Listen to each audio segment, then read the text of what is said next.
ছাত্র জনতার গণ অভ্যুত্থানের পর পদত্যাগ করে দেশ ছেড়ে ভারতে অবস্থান করছেন সাবেক প্রধানমন্ত্রী শেখ হাসিনা ও তার বোন শেখ রেহানা। তার পদত্যাগের পর বাংলাদেশের অন্তর্বর্তী সরকারের প্রধান উপদেষ্টা হিসেবে দায়িত্ব নিয়েছেন নোবেল বিজয়ী অর্থনীতিবিদ ডক্টর মোহাম্মদ ইউনূস।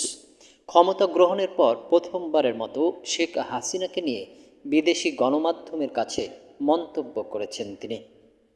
সংবাদ মাধ্যম পিটিআইকে দেওয়া এক সাক্ষাৎকারে তিনি বলেন, সাবেক প্রধানমন্ত্রী শেখ হাসিনাকে ভারতে রেখে দিতে চাইলে তাকে চুপ থাকতে হবে যতক্ষণ না বাংলাদেশ তাকে ফেরত চায়।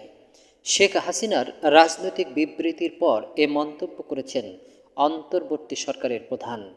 তিনি শেখ হাসিনার এ মন্তব্যকে অবন্ধুসুলভ বলেও উল্লেখ করেন।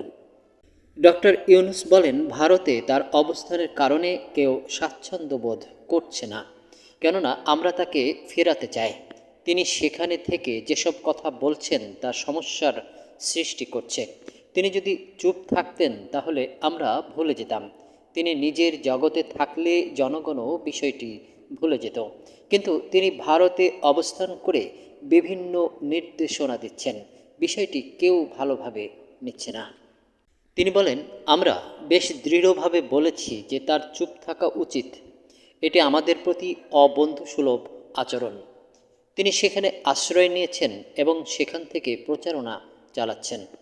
এমন নয় যে তিনি স্বাভাবিক পথেই সেখানে গেছেন।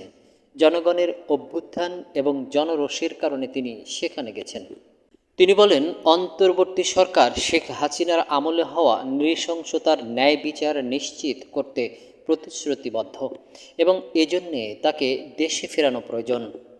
তিনি আরও বলেন, তাকে ফিরিয়ে না আনা হলে বাংলাদেশের মানুষ শান্তিতে থাকতে পারবে না। তিনি যে ধরনের নৃশংসতা করেছেন তার জন্য তাকে সবার সামনে বিচার করতে হবে।